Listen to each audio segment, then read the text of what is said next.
अच्छा, आज की वीडियो जो है उन ख़वातीन के लिए है कि जो जवान दिखना चाहती हैं, लेकिन वो गलत चीज़ें जो है ना वो उसकी तरफ इन्वेस्ट कर रही होती हैं। वो मेकअप के ऊपर ख़र्च कर रही होती हैं, स्किन प्रोडक्ट्स के ऊपर ख़र्च कर रही होती हैं, हेयर प्रोडक्ट्स के ऊपर ख़र्च कर रही होती हैं। लेकिन जो नेचुरल प्रोसेस है एजिंग का, यानी बुढ़ापे का जो अमल है, उसको स्लो करने के लिए वो कुछ नहीं करती। एक चीज़ याद रखें, आप चाहते हैं कि आपकी जो स्किन है वो फ्रेश दिखे, वो उस पे ग्लो हो, उसमें ताजगी हो, उसमें सॉफ्टनेस हो, ड्राई नहीं हो। तो एक चीज़ याद रखें, आपकी स्किन को सबसे पहली चीज़ क्या मिल रही है? उसको ब्लड मिल रहा है। तो आपके ब्लड में जो न्यूट्रिएंट्स होंगे वही आपकी स्किन पे शो होंगे। बाहर से अगर आप कोशिश करेंगे कि स्किन के ऊपर कुछ लगा लें, उससे जो है वो कुछ बेहतरी आ जाए, चीज़ों से फ़र्क पड़ता है। एक इंसान जो बिल्कुल नहीं लगाता, एक जो लगाता है। लेकिन स्टिल ऐसे भी केसेस हैं जिसमें ख़वातीन अपनी डाइट का ख्याल रखती हैं और जो चीज़ें अभी मैं बताने वाला हूँ वो खाएंगी, तो यकीनन उनको, अगर वो स्किन केयर पे ज़्यादा तवज्जो नहीं देंगे, फिर भी उनकी स्किन जो है वो बेहतर होगी। लेकिन बात सिर्फ स्किन की नहीं है। बुढ़ापे का जो अमल है उसको आप ये कह सकते हैं कि ऑक्सीडेशन का अमल है। और वो जो है, आप जितना मर्ज़ी कर लें, एक टाइम के बाद आपको बुढ़ापा कह लें, एजिंग के इफ़ेक्ट्स जो हैं वो नज़र आएंगे ही आएंगे। आप जितना मर्ज़ी उसको स्लो डाउन करने की कोशिश करें। लेकिन आजकल ये हो रहा है कि छोटी एज में ही जो है ना लोग वो बूढ़े नज़र आने शुरू हो गए हैं। और उसकी एक ही वजह है, एक आपका लाइफस्टाइल, एक आपकी डाइट है। तो एक चीज़ जो आपको बूढ़ा होने से बचाएगी ख़वातीन को, वो है एस्ट्रोजन हार्मोन।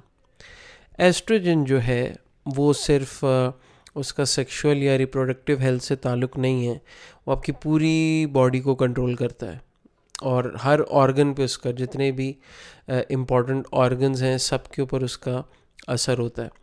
स्किन जो है सबसे ज़्यादा, अगर आप उसको ग्लो रखना चाहते हैं, आप चाहते हैं कि उस पर ड्राइनेस कम हो, सॉफ्ट रहे, तो उसमें आपको एस्ट्रोजन अपना इंक्रीज़ करना पड़ेगा। अब एस्ट्रोजन एस्ट्रोजन जो है वो खाने से भी मिलता है और आपको सप्लीमेंट्स की फॉर्म में मिल सकता है, या हार्मोन रिप्लेसमेंट थेरेपी भी होती है, लेकिन वो मीनोपॉज के बाद होती है। मीनोपॉज के जब सिम्टम्स आ जाएं तब आप कर सकते हैं। नॉर्मली अगर आप उसको लेंगे, फिर ऑब्वियसली उसमें कुछ रिसर्चेज ऐसी हैं कि आपको ब्रेस्ट कैंसर का ख़तरा हो सकता है या उसका रिस्क बढ़ जाता है। तो आप सेफ़ ऑप्शन खेलें। और अगर आप इतना ख़र्चा हार्मोन्स की तरफ करने ही वाले हैं, डॉक्टर्स की तरफ जाने ही वाले हैं, तो पहले डाइट ठीक करके देख लें। और डाइट में जो है वो सबसे पहली चीज़ तो आपने ये देखनी है कि आपकी डाइट में ज़्यादा शुगर तो नहीं है और आपका वज़न ज़्यादा तो नहीं बढ़ा हुआ, क्योंकि वज़न में भी इसका बहुत बड़ा रोल है। अगर आपका एस्ट्रोजन जो है वो कम है तो आपका वज़न तेज़ी से बढ़ता है, बॉडी जो है वो फ़ैट स्टोर करना शुरू कर देता है। तो पहली चीज़ ये भी है कि अगर आपको इंसुलिन रेजिस्टेंस है या आप प्री डायबिटिक स्टेज पे आ रहे हैं, वो HbA1c आप करवा सकते हैं, फास्टिंग ग्लूकोज करवा सकते हैं। उससे आपको आइडिया हो जाता है कि आपके ब्लड ग्लूकोज लेवल्स कहाँ पे हैं। स्किन के बाद जो है बालों के ऊपर इसका बहुत बड़ा इम्पैक्ट है। अगर आपके बाल जो हैं वो ड्राई हैं, थिन हो रहे हैं और आपको लगता है कि हेयर फॉल बहुत ज़्यादा है, एस्ट्रोजन का बहुत बड़ा रोल है इसमें। और एस्ट्रोजन जो है वो, जैसे मैंने बताया, बाकी जैसे हर चीज़ को असरअंदाज करता है। सबसे इम्पॉर्टेंट, अब मेरे पास पेशेंट आएंगे कि जी हड्डियों में दर्द है, जोड़ों में दर्द है और पट्टे कमज़ोर हैं, तो सबसे पहली चीज़ उनमें एस्ट्रोजन की कमी होती है। क्योंकि मोस्टली जो है वो इस बारे में किसी को पता ही नहीं है कि ये भी कोई बला है। कैल्शियम का पता होगा, विटामिन डी का पता होगा, लेकिन एस्ट्रोजन के बारे में कोई तवज्जो नहीं है। एस्ट्रोजन में आपने क्या खाना है वो मैं आपको एंड में बताऊंगा। पहले इसके बारे में हम बताएंगे कि क्या क्या चीज़ें आपने अपने किस किस चीज़ को अफेक्ट करता है और क्या आपने डाइट में लेना है। अच्छा, बोन हेल्थ का जैसे मैंने बताया कि बोन मिनरल डेंसिटी बहुत इंप्रूव होती है जब आपका एस्ट्रोजन हाई होता है। लिबिडो भी होता है, जैसे मैंने बताया कि रिप्रोडक्टिव हेल्थ, सेक्सुअल हेल्थ जो है एक उसका एक छोटा सा हिस्सा है। पूरी बॉडी को, आपके मूड को, आपकी मेमोरी को, दिमाग को स्पेशली, अगर आपको मेमोरी के इश्यूज़ हैं, जो कि मैं ये देखता हूँ कि जिन लोगों को एस्ट्रोजन कम होता है मेमोरी वाले इशू में आता है कि जी मेमोरी ठीक नहीं है। और इसके अलावा गुस्सा आना, मूड स्विंग्स होना, इसमें भी एस्ट्रोजन का बहुत बड़ा रोल है।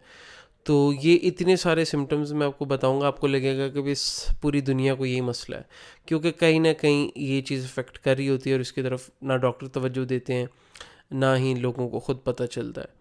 तो एस्ट्राडियोल नाम का टेस्ट होता है, वो आप करवा सकते हैं। उससे आपको पता चल जाएगा आपके लेवल्स नॉर्मल हैं या नहीं। मैंने तो जितने भी केसेस देखे हैं सब में कम ही है या बिलो एवरेज आया है। और अच्छा, दूसरी चीज़ ये है कि ब्रेस्ट ग्रोथ में इसका बहुत बड़ा रोल है, और उसके लिए कुछ लोग जो हैं वो सप्लीमेंट्स का इस्तेमाल करते हैं, या कुछ टॉपिकल भी सप्लीमेंट्स सीरम्स होते हैं जो कि अप्लाई किए जाते हैं। तो वो जैसे मैंने कहा कि तो सप्लीमेंट फॉर्म जो है वो हर सप्लीमेंट लेने वाला नहीं होता, या हर जो है वो आप उसको स्किन पे लगाने की कोशिश ना किया करें। मोस्टली जो है वो हार्मफुल केमिकल्स भी उसके साथ डाले जाते हैं, तो फ़ायदे की बजाय नुकसान हो जाता है। अच्छा, लिवर का जो रोल है इसमें कि ये जो कोलेस्ट्रॉल प्रोडक्शन है और उसको कैसे मैनेज करना है, ये भी एस्ट्रोजन कर रहा होता है। अच्छा, बात आती है कि आपने क्या खाना है खुराक में। ठीक है, पहली चीज़ तो मैंने कहा कि आपने ये ज़रूर कंफर्म करना है कि आपकी इंसुलिन रेजिस्टेंस वगैरह तो नहीं है, उसकी वजह से भी आपके जो हार्मोन लेवल्स हैं उस पर इम्पैक्ट आता है। तो फ्लैक्स सीड्स बहुत अच्छे हैं, जो अलसी के बीज हैं ख़वातीन के लिए बहुत अच्छे हैं, बंदों को नहीं लेना चाहिए, क्योंकि जितने भी फाइटो एस्ट्रोजन वाले फूड्स हैं जो कि एस्ट्रोजन की तरह बिहेव करेंगे बॉडी में जाके, तो वो बंदों के लिए फिर टेस्टोस्टेरोन कम कर देते हैं। तो फ्लैक्स सीड्स अक्सर मैंने सुना है कि बंदे भी ले रहे होते हैं, बंदों को नहीं लेने चाहिए फ्लैक्स सीड्स। दूसरे नंबर पे आते हैं पीचेस यानी आड़ू। आड़ू का मौसम ज़ाहिर है सर्दियों में ये वीडियो में बना रहा हूँ, तो आड़ू आएंगे गर्मी में, तो आड़ू के अंदर होता है। और इसके अलावा आलू बुखारा जो है उसके अंदर भी फाइटोएस्ट्रोजेंस होते हैं। इसके बाद गार्लिक। गार्लिक एक ऐसी चीज़ है जिसको हम कुछ समझते नहीं हैं। ये मर्दों के लिए मर्दों का हार्मोन बढ़ाता है, और ख़वातीन में ये उनका हार्मोन बढ़ाता है, एस्ट्रोजन बढ़ाता है गार्लिक जो है। और इसको भी लेने का तरीका लोगों को पता नहीं होता। इसमें आपने इसको रॉ लेना है।